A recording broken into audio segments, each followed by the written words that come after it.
ก็ลงตัวเรียบร้อยทุกประการ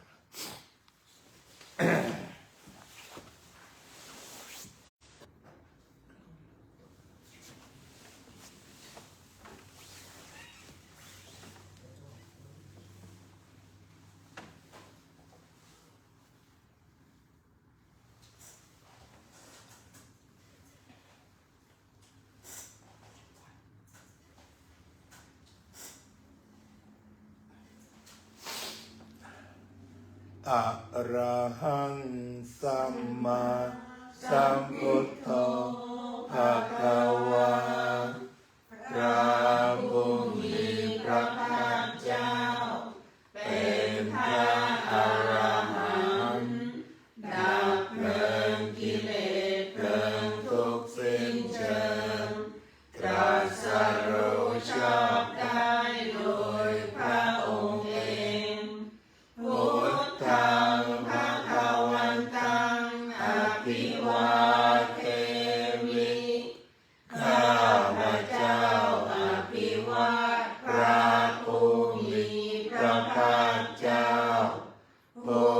รู้ผู้ตื่นผู้เบิกบาน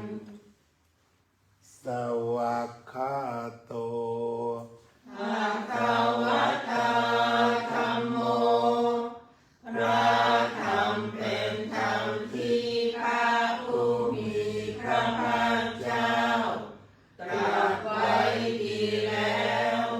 ธัมมังนัมมัสสามิข้าพเจ้านมัสการพระธรรมสุปฏิปันโนภะคะวะโตสาวกสังโฆพระสงฆ์สาวกของพระผู้มีพระภาคเจ้าปฏิบัติดีแล้วสังฆังนัมมามิข้าพเจ้านอบน้อมพระสงฆ์ขันธมยังพุทธัสสะภะคะวะโตปุปภาเตนะโมตัสสะภะคะวะโตขอนอบน้อมแด่พระผู้มีพระภาคเจ้าพระองค์นั้นอะระหะโตซึ่งเป็นผู้ไกลจากกิเลสสัมมาสัมพุทธัสสะตรัสรู้ชอบได้โดยพระองค์เองนะโมตัสสะภะคะวะโตขอนอบน้อมแด่พระผู้มีพระภาคเจ้าพระองค์นั้นอะระหะโตซึ่งเป็นผู้ไกลจากกิเลสสัมมาสัมพุทธัสสะตรัสรู้ชอบได้โดยพระองค์เองนะโมตัสสะภะคะวะโตขอนอบน้อมแด่พระผู้มีพระภาคเจ้าพระองค์นั้นอะระหะโตซึ่งเป็นผู้ไกลจากกิเลสสัมมาสัมพุทธัสสะตรัสรู้ชอบได้โดยพระองค์เองไปหน้า12เนาะท่านธรรมยังพุทธายนุสตินยังกะโรมะเสยังตังโฆปานาภัคคะวันตังเอวังกัลยาโนอิติสัทโธอะภุคโตก็กิตติศักดิ์อันงามของพระผู้มีพระภาคเจ้านั้นได้ ฟุ้งไปแล้วอย่างนี้ว่าอิติปิโสภะคะวาเพราะเหตุอย่างนี้อย่างนี้พระผู้มีพระภาคเจ้านั้นอาระหังเป็นผู้ไกลจากกิเลสสัมมาสัมพุทโธชอบได้โดยพระองค์เองวิชาจารณะสัมปันโนเป็นผู้ถึงพร้อมด้วยวิชาและจารณะสุขโตเป็นผู้ไปแล้วด้วยดีโลกวิทูเป็นผู้รู้โลกอย่างแจ่มแจ้งอนุตตโรปุริสธรรมสารถิเป็นผู้สามารถฝึกบุรุษที่สมควรฝึกได้อย่างไม่มีใครยิ่งกว่าสัทธาเทวมนุษสานังเป็นครูผู้สอนของเทวดาและมนุษย์ทั้งหลายพุทโธเป็นผู้รู้ผู้ตื่นผู้เบิกบานด้วยธรรมภควาติ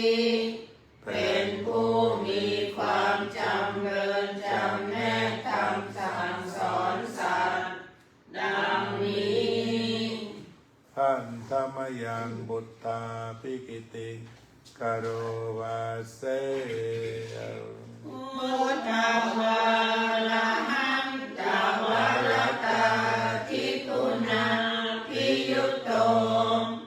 พระพุทธเจ้าประกอบด้วยคุณมีความประเสริฐแห่งอรหันตคุณเป็นต้นสุทธาภิญาณกรุณาหิสัมมาคัตโต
รันชีวิตังจิตตัง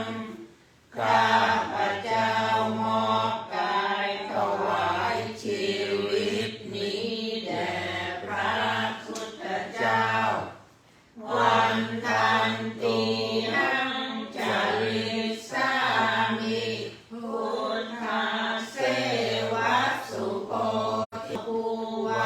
อยู่จากพระพฤติธรรม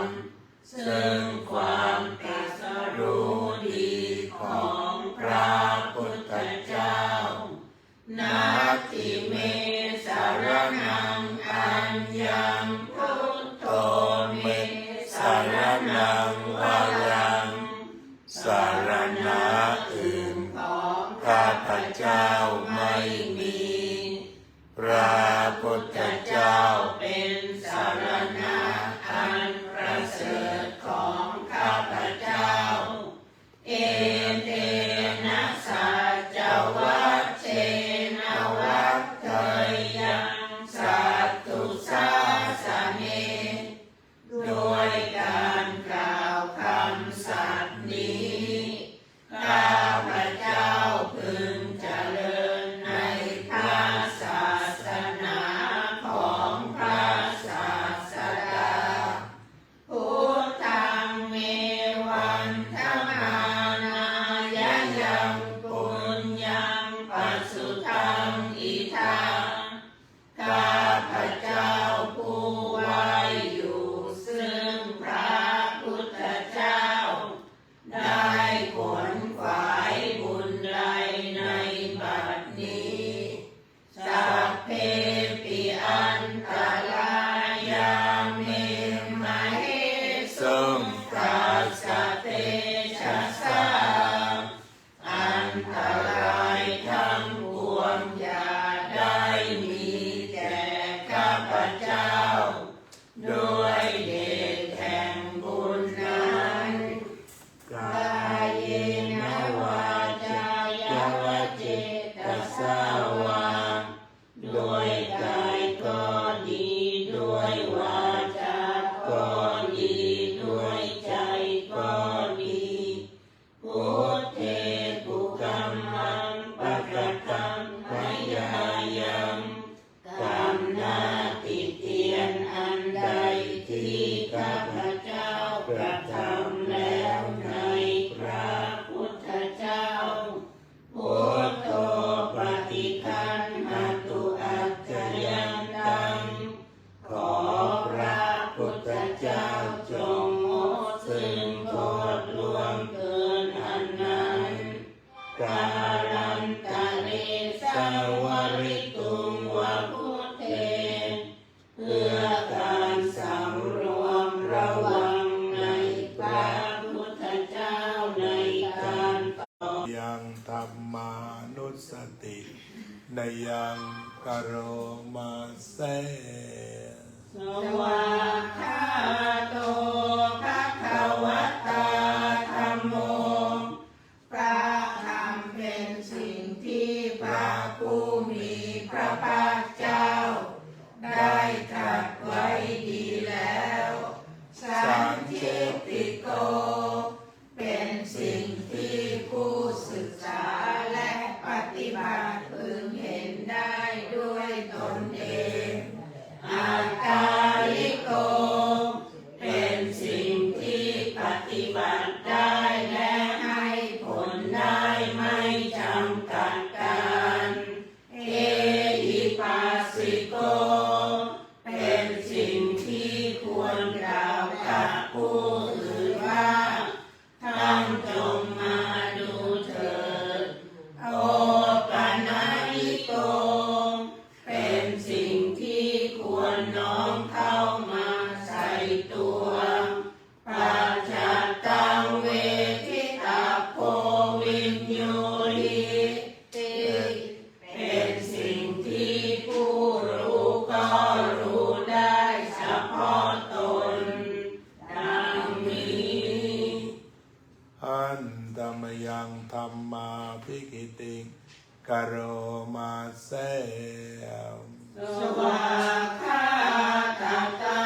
ทิกุณโย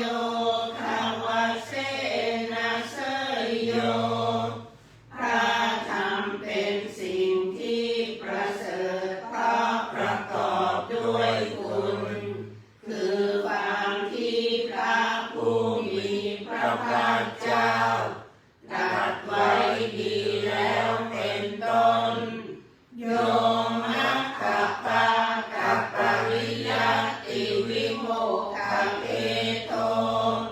เป็นธรรมอันจำแนกเป็นมรรคผลปริยัติและนิพพานธัมโมตัทธาริธารีเป็นธรรมทรงไว้ซึ่ง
ข้าพเจ้ากระทำแล้วใน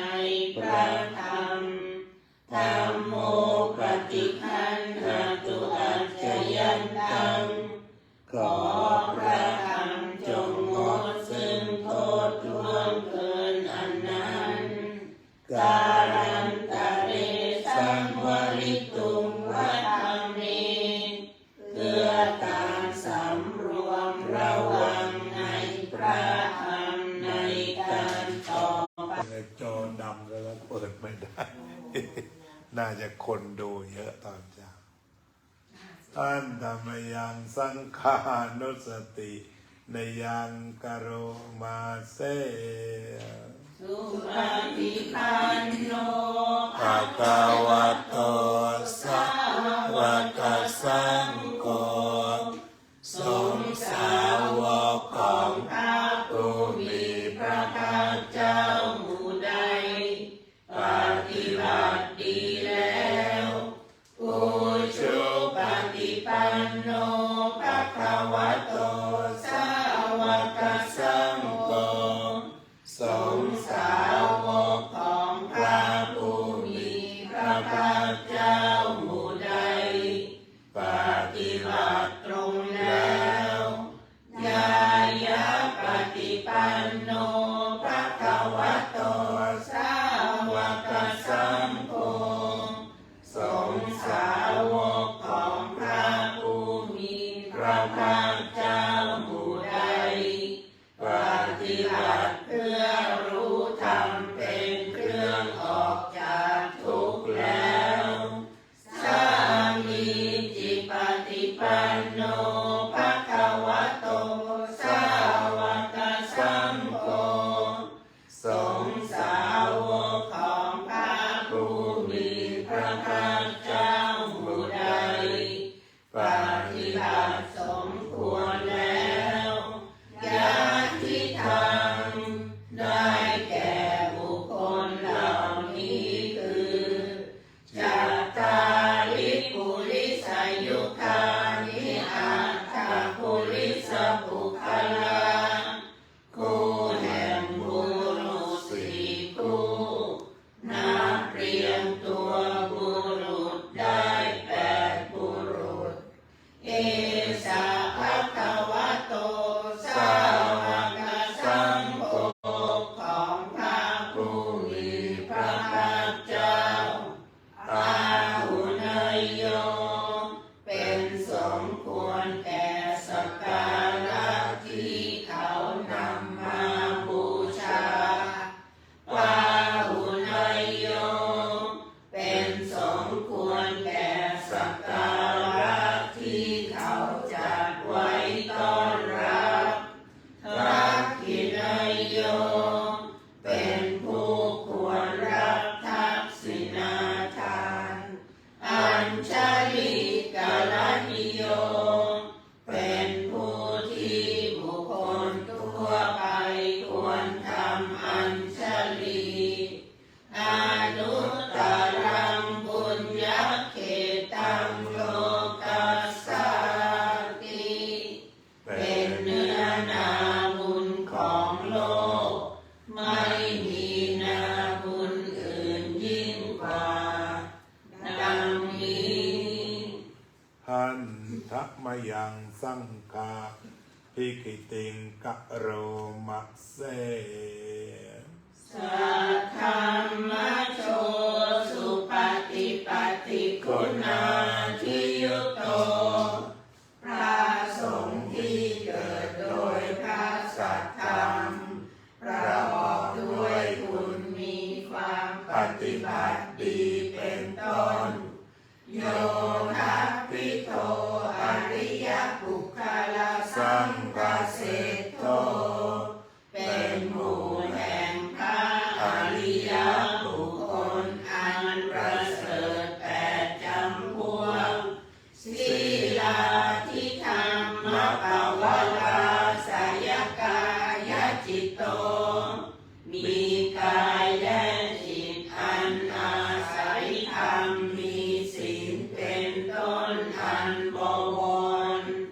วันธรรมังสุสุทัง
าตุของพระสงฆ์พระสงฆ์เป็นนายมีอิสระเหนือข้าพเจ้าสังโฆทุกขาสัพพาตาจาวิทาตาจาหิตาสเมพระสงฆ์เป็นเครื่องกำจัดทุกข์และทรงไว้ซึ่งประโยชน์แก่ข้าพเจ้าสังฆัสสะหังนิยาเทมิสานิรันชีวิตังจิตังข้าพเจ้ามอบกายถวายชีวิตนี้แด่พระสงฆ์วันทันติหังจาริสามิสังฆัสสะปฏิเจ้าผู้ไว้อยู่จะประพฤติตามซึ่งความปฏิบัติดีของพระสงฆ์นาทิเมสารนังอัญญังสังโฆเม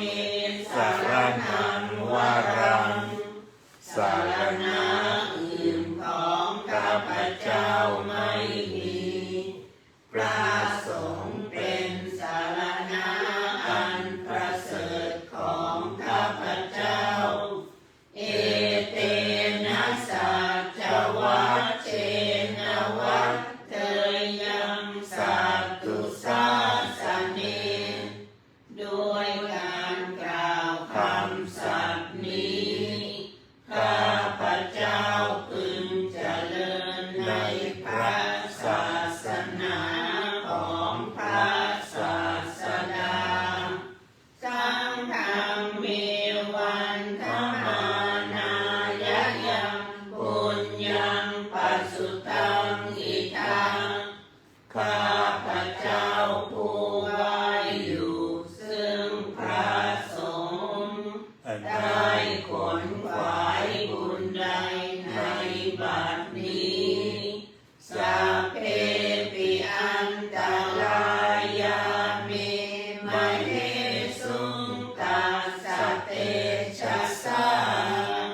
อันตรายทั้งปวงอย่าได้มีแก่ข้าพเจ้าด้วยเดชแห่งบุญนั้น กาก ายเยนวัจจายวัจเจตสาวาด้วยกายก็ดีด้วยวาจาก็ดีด้วยใจก็ดีสังเกตุกัมมังปะกตังมยายังกรรมหน้าที่เตียนอันใดที่พระสงฆ์สังโฆปฏิคันหตุอัจจยันตังขอพระสงฆ์จงงดซึ่งโทษล่วงเกินอันนั้นกาลันตะเรสังวริตุงวสังเขเพื่อการสำรวมระวังในพระสงฆ์ในการต่อไป ต่อไปจะสวด2 บทนี้48 ข้อ 7 สัมมาสติกับสัมมาสมาธิข้อ 48 สำคัญมาก เป็นคำพระพุทธองค์ตรงๆ เวลาสวดให้สังเกตว่าถ้าคอมม่าแล้วก็หยุด แล้วเราจะได้หายใจกัน ถ้าเราโดดข้ามคอมม่านี่เหนื่อย ครับพอคอมม่าหยุดทันทีอย่าโดด ข้อมรรค7ถูกต้อง เราสวดสัมมาสติกับสัมมาสมาธิสอดคล้องกันเอาไว้ใช้งานในชีวิตได้กาตมาจะภิกขเวสัมมาสติ ดูก่อนภิกษุทั้งหลายความระลึกชอบเป็นอย่างไรเล่าอิทาภิกขเวภิกขุดูก่อน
มีความเพียรเครื่องเผากิเล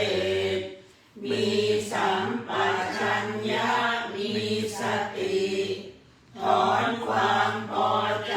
และความไม่พอใจในโลกออกเสียได้จิตเตจิตตานุปัสสิวิหารติย่อมเป็นผู้พิจารณาเห็นจิตในจิตอยู่เป็นประจำอาตาปิสัมปชัญโนสติมาวินัยยะโลเกอภิชฌาโนมนัสสังมีความเพียรเครื่องเผากิเลสมีสัมปชัญญะมีสติถอนความพอใจและความไม่พอใจในโลกออกเสียได้ธรรมเมสุธรรมานุปัสสิวิหารติย่อมเป็นผู้พิจารณาเห็นธรรมในธรรมทั้งหลายอยู่เป็นประจำอาตาปิสัมปชัญโนสติมาวินัยยะโลเกอภิชฌาโทมนัสสังมีความเพียรเครื่องเผากิเลส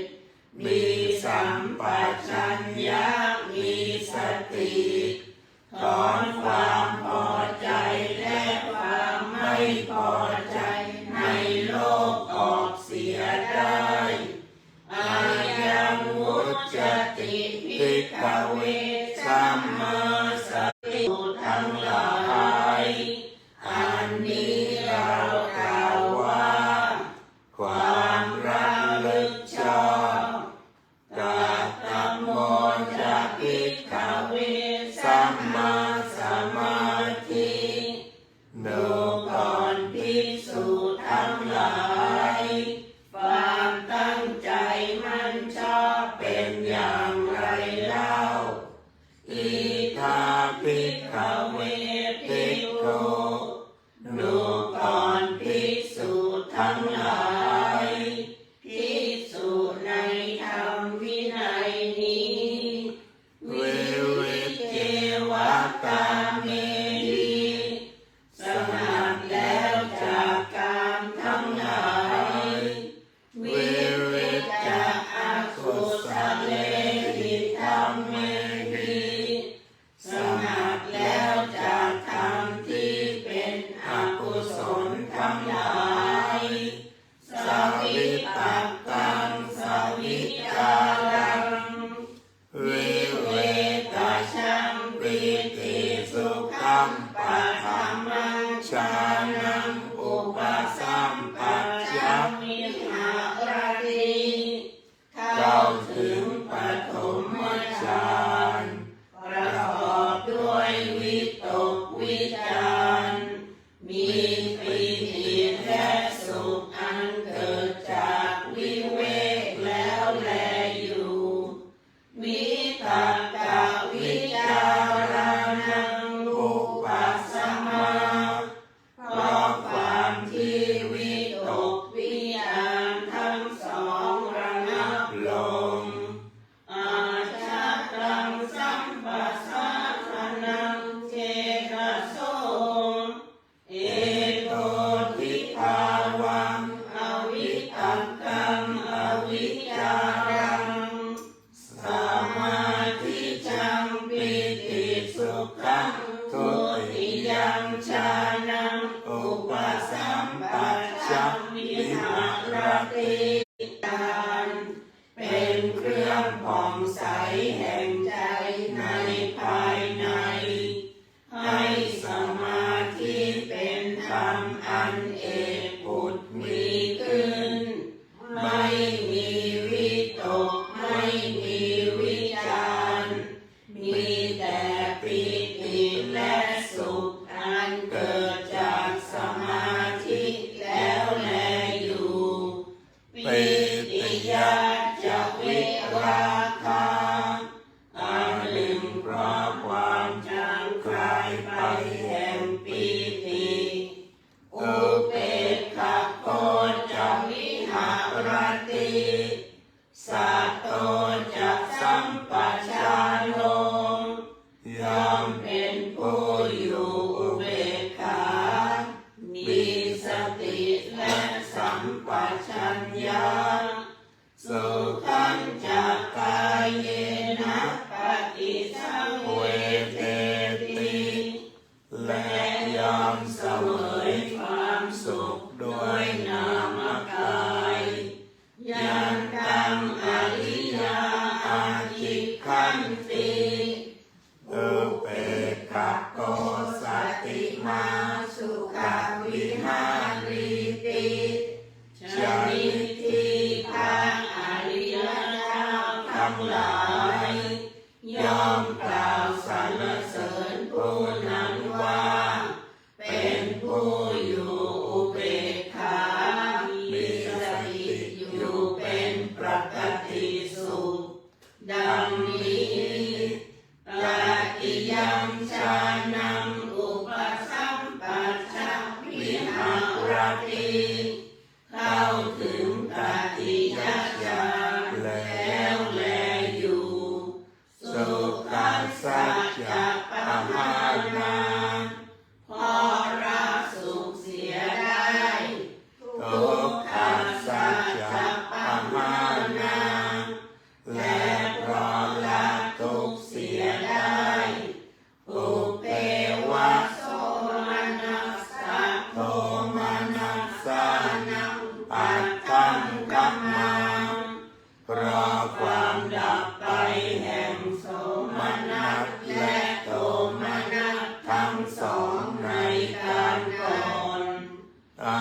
ทุกขามัสสุปาริสุทธิจตุตังฌานังอุปสัมปัชชะวิหารติเข้าถึงจตุทัชฌานไม่มีทุกข์ไม่มีสุขมีแต่ความที่สติเป็นธรรมชาติบริสุทธิ์เพราะอุเบกขาแล้วแลอยู่อายังวุจติภิกขเวสัมมาสมาธิดูก่อนภิกษุทั้งหลายอันนี้เรากล่าวว่าความตั้งใจมั่นชอบไปหน้า40ระบาดนี้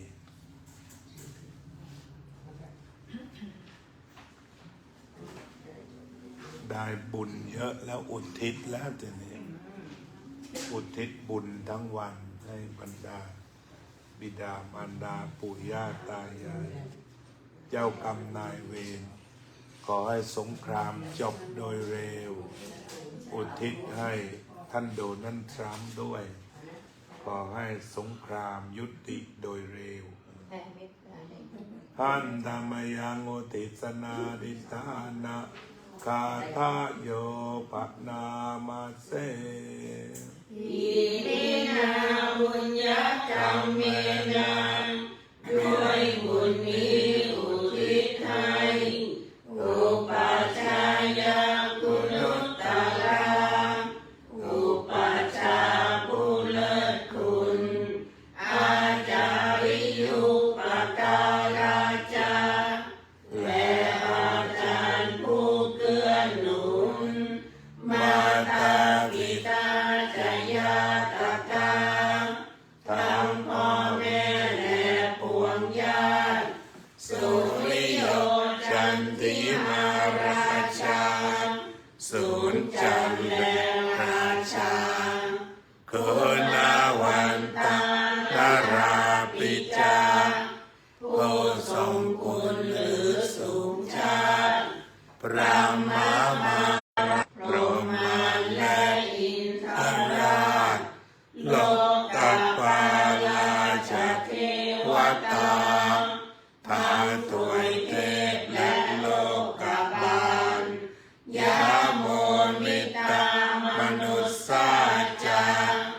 ยมราชมนุษย์มิตรมัจจตาเวริกาปิจาผู้เป็นกลางผู้จ้องผ่านสัพเพ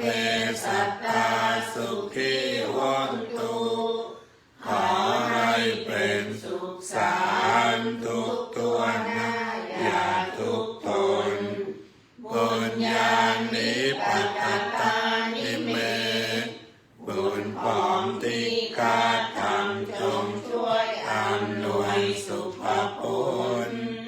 สุขังจัตติวิธังเตนตุให้สุขสันต์อย่างล้นขีปังปาเปทาวมตังให้รู้ถึงนิพพานพันอิมินาบุญญากรรมเมนะด้วยบุญนี้ที่เราทำอิมินาอุทิศเสนาจาและอุทิศให้ปวงสัตว์ขีปังสุลเพเจวาเราพลันได้ซึ่งการตัดตัณหุปาทานเจตนังตัวตัณหาอุปาทาน เยสันตานิอินาธรรมาสิ่งชั่วในดวงใจยาวานิพพานโตมะมังกว่าเราจะถึงนิพพานนาสันตุสัพพทาเยวามาลายสิ้นจากสันดานยัตถาชาโตภักเวภักเวทุกทุกภพที่เราเกิดอุชุจิตตังสติปัญญามีจิตตรงและสติทั้งปัญญาอันประเสริฐสัลเลโกวิริยังอินาเป็นเครื่องขูดกิเลสหายมาราลัพันตุโนกาสังโอกาสอย่าพึงมีแก่หมู่มารสิ้นทั้งหลายกาตุนจักวิริเยสุเมเป็นช่องประทุษร้ายทำลายล้างความเพียรจมพุทธาทิปาวโรนาโทพระพุทธผู้อวรนาธัมโมนาโทวรุตตโมพระธรรมที่พึงอุดมนาโทปัจเจกพุทโธจาพระปัจเจกพุทธสงฆ์สัมโพนาโทตโรมะมังทอกพระสงฆ์ที่พึงพยอมเตโสตมานุภาเวนะด้วยอานุภาพนั้นมาโรกาสังละพันตุมาขอหมู่มารอย่าได้ช่องทัสสะปุญญานุภาเวนะด้วยเดชบุญทั้ง10ป้อมมาโรกาสังละพันตุมาอย่าเปิดโอกาสแก่มารเถิดอรหังสัมมาสัมพุทโธภะคะคะวาพุทธังภะคะวันตังอะภิวาเทมิ สวากขาโตภะคะวะตาธัมโมธัมมังนามัสสามิ สุปฏิ โตสาวกสังโฆสังฆังนะมามิ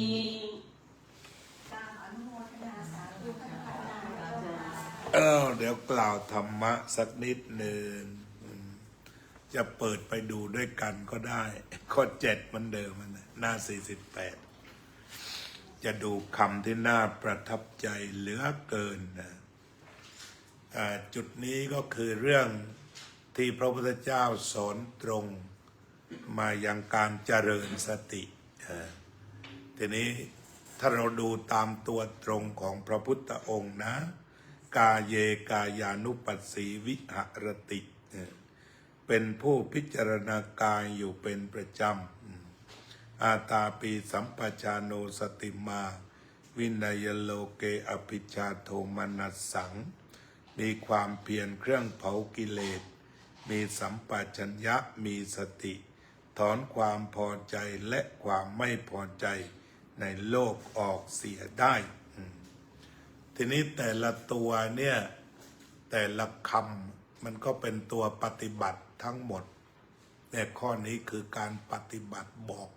เช่นคำว่าอาตาปีความเพียรเครื่องเผากิเลสก็คือมีความหมั่นที่จะไม่มีการปรุงแต่ง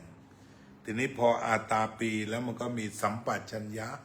คือรู้ตัวทั่วพร้อมตามมามีสติตามมาแล้วก็ที่สำคัญที่สุดที่ใหญ่สำคัญก็คือสัมปชัญญะคือสติก็ระลึกแล้วพอระลึกเสร็จก็ส่งต่อสัมปชัญญะทีนี้ต่อไปก็คือว่าไอ้สองคำสุดท้ายเนี่ยสำคัญวินัยโลเกอภิชาโทมนัสสังทีนี้เช่นว่าการดูกายในกายโดยตัววิปัสสนาตัวนี้เนี่ยคือดูสักว่าดูไม่ปรุงต่อเช่นเราดูส่วนใดเช่นเราดูแก้มก็เห็นแก้มแล้วจบอย่าบอกว่าโอ้เหี่ยวอย่าไปปรุงอย่างนั้นต้องถอนความพอใจความไม่พอใจเนี่ยธรรมะแบบตรงดิ่งคือต้องปฏิบัติตรงแล้วจะดับทุกข์ได้จริงในของแท้ที่ว่าดาไลลามะหรือท่านติดท่านจับพวกนี้ออกมาสอนมันเป็นสัตว์ตรงเลยไม่ต้องคิดจำดูแต่ว่าอย่าไปใส่อภิชาโทมนัสชอบหรือชังอภิชาแปลว่าชอบโทมนัสชังเอาดูก็ดูผ่านที่คำว่าสักว่าดูคือหมายความว่าอย่าไปใส่ชอบกับชังก็ไปดูไปห้ามไม่ได้ห้ามดูให้ดูเป็นประจำด้วยเนี่ยให้ดูอยู่เป็นประจำแต่ตัวท้ายสำคัญคือถอนความพอใจกับความไม่พอใจเสียทุกทีในการดูสิ่งนั้นนี่คือภาษาวิปัสสนาภาษาสติในอริยมรรคที่ปฏิบัติแล้วที่ว่ามันเป็นวิทยาศาสตร์ที่มันจริงเนี่ยมันก็อยู่ตรงนี้ได้ผลจริงๆก็จะอยู่ตรงนี้ก็คือถ้าดูเสร็จอย่าคิดต่อนะลองดูเถอะมันก็ไม่มีอะไรทุกข์ใช่ไหมฮะแต่ถ้าพอไปคิดต่อโอ้ขาวเต็มที่เลยนะเนี่ยใช่ไหมฮะเกือบขาวแล้วนะเนี่ยเริ่มจะมีอภิชาหรือโทมนัสเข้ามาถึงอ่อนก็ทุกตามภาษาอ่อนนะทีนี้ที่มันไปโยงกับดับทุกข์ยังไงเพราะมันจะมีกรรมตัณหามีภวตัณหาตามมาก็คือคือชอบก็จะเป็นทุกข์นะสีขาวนะเมื่อไหร่จะขาวให้ทั้งหมดสติเห็นไหมพอมันขาวช้าก็ทุกข์อีกทีนี้สมมุติชอบขาวเนี่ยแต่มันขาวไม่หมดมันทุกข์อีกนะฉะนั้นเงื่อนมันอยู่ตรงเนี้ยอยู่ตรงหัวทางเนี่ยตรงทางประตูมันสุดยอดมากเลยไอ้สติปัฏฐานเนี่ยถอนตรงเนี้ยเพราะนั้นไอ้คำว่าการปฏิบัติธรรมก็ว่ากันสดๆเนี่ยมันถอนกันตรงเนี้ยคือถอนกันจริงๆถอนกันสดๆทั้งกลางวันกลางคืนถอนไปถอนหญ้าไปถอนอภิชาโทมนัสไปทีนี้อภิชาโทมนัสเนี่ยเราก็อุปมาเหมือนกับว่าเราปลูกพืชมันมีดอกไม้หอมกับอุตภิษคือสุดท้ายคือร็อกเหมือนกันกุหลาบสวยมันก็ร็อกภาษากุหลาบอุตภิษก็ร็อกตามภาษาอุตภิษคือเราต้องการจิตว่างทีนี้ตรงนั้นก็เลยต้องถอนทั้งอุตภิษทั้งอันนี้ต้องการที่ว่างเหมือนกันทีนี้ ถ้าเราดูโดยทางโลกทั่วไปคือเขาจะเน้น positive thinking positive thinking หมายความว่าเราถอนวัชพืชทิ้งแต่เราจะไว้กุหลาบเพราะมันสวยเราถอนหญ้าออกอันนี้เป็น positive thinking แต่ถ้าว่าวิปัสสนาถอนที่พอถอนหมดก็คือมุ่งไปสู่ไม่หนักไปสู่ความไม่หนักนั่นเองเมื่อถอนทั้งสองออกคือไม่หนักทีนี้ถ้ามีอยู่ทั้งชอบและชังชอบหนักภาษาชอบชังหนักภาษาชังทีนี้ถ้าเกิดในขณะจิตใดเนี่ยมันไม่มีทั้งสองอย่างเนี่ยมันก็ว่างที่เนี่ยจิตว่างที่หลวงพ่อท่านพูดแล้วพูดอีกท่านเข้าใจของท่าน ให้เราก็ตามไม่ถึงใช่ไหมแต่ถ้าเราตามถึงมันหมายถึงว่าความเบาเนี่ยมันเบาทั้งหมดเบาจากบุญเบาจากบาปเบาหมดแหละถ้าเบามันก็สบายนะครับอันนี้ก็คือคำว่าพอเห็นเสร็จแล้วก็ละต่อไปที่ว่าเวทนาเวทนาก็คือมันเป็นฝ่ายนามชังคือไปชอบชังชอบชังตรงตัวชอบก็หนักภาษาชอบชังก็หนักภาษาชังทีนี้ชอบมากก็หนักมากชอบน้อยก็หนักน้อยไม่ชอบก็หนักอีกตามภาษาอีกทีนี้ถ้าเกิดมันไม่มีทั้งสองทีนี้ในคำนี้ที่ว่าชอบก็ไม่ใช่ไม่ชอบก็ไม่ใช่ปกติแต่ถ้าเฉยก็ไม่ได้อีกเพราะว่าถ้าเฉยไม่มีสติเดี๋ยวมันกลับมาอีกเพราะอะไรดึงไปมันก็ไปตามฉะนั้นท่านจึงบอกว่าให้มีสติและสัมปชัญญะเฉยได้แต่ว่าสติสัมปชัญญะคุมคือมันเป็นตัวบริสุทธิ์มากกว่าเป็นตัวที่ฟอกแล้วมากกว่าทีนี้ตัวจิตตัวเนี้ยทั่วโลกเนี่ยเขามักจะจับกันเยอะมาจับตัวนี้ทีเดียวคือไม่ได้คุยถึงสองตัวบนมันกลายเป็นสำนักใหญ่ในโลกเช่นเหมือนท่านโคเอนก้าก็จับตัวที่สองลูกเดียวคือเวทนาจนโด่งดังไปทั่วโลกคือมาจับเฉพาะตัวนี้อาจารย์ปราโมทย์ก็เป็นจิตตานุปัสสนาทีนี้ดูใจดูใจใช่ไหมดูใจก็คือจิตตานุปัสสีก็คือเหมือนกันทีนี้ใจก็ชอบชังเหมือนกันสุดท้ายมาลงทางเดียวกันหมดที่พระพุทธเจ้ามาสรุปตรงร่องน้ำตรงนี้จะไปรวมกันที่ทะเลเหมือนกันหมดทะเลใจตรงนั้นเหมือนกันหมดทีนี้ตัวธรรมเอาละทั้งปวงเลยดีใจก็เป็นธรรมเสียใจก็เป็นธรรมรักก็เป็นธรรมอิจฉาก็เป็นธรรมมุทิตาก็เป็นธรรมแต่นั่นแหละดูแล้วปล่อยที่ฝรั่งใช้กันสนั่นโลกว่า let go let go นั่นแหละ let it go let them go นั่นแหละใช้กันทั่วโลกแล้วคือไม่ยึดมั่นถือมั่นแต่ในเซนส์ตะวันตกก็บอกหมายถึงว่ารู้แล้วมันก็ผ่านไปรู้แล้วมันก็ผ่านไปคือไม่ค้างอยู่เพราะนั้นตัวธรรมานุปัสสนาตัวสุดท้ายคือทั้งหลายทั้งปวงท่านในตำราก็มีอริยสัจมีอริยมรรคมีนิวรณ์เหล่านี้ที่พอพูดถึงนิวรณ์นี่คว้างตรงไหนก็โดนมันเหมือนมะม่วงใน5ตัวกามฉันทะจะชอบอะไรก็แล้วแต่ใส่ในวงเล็บเอาเถอะพยาบาทชังอะไรก็เข้าทางทั้งนั้นเพราะนั้น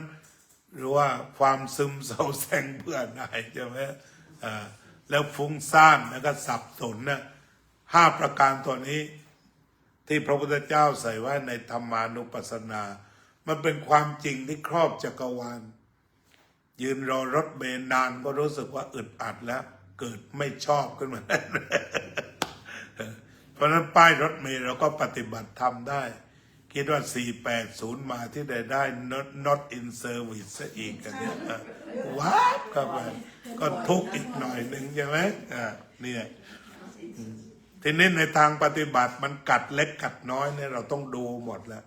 เป็นมดกัดมันไม่ได้ถือว่าทุกข์หนักแต่ว่ามันก็เนี่ยตัวอย่างทุกข์ที่มันเป็นมดกัดใจของเรา หรือว่าแม้แต่คิดว่าโยมบางคนทำกับข้าวมาหม้อใหญ่คิดว่าพระ4 รูป ที่ไหนได้เหลือรูปเดียวแป๊วนะก็เป็นทุกข์ได้เหมือนกัน เห็นไหมมาผิดวันอย่างเนี้ยมาทำบุญแท้ๆยังแป๊วกันโอ้ยหลวงพี่ไก่อเมริกามาให้กำลังใจด้วยนะ ขอบคุณมากครับ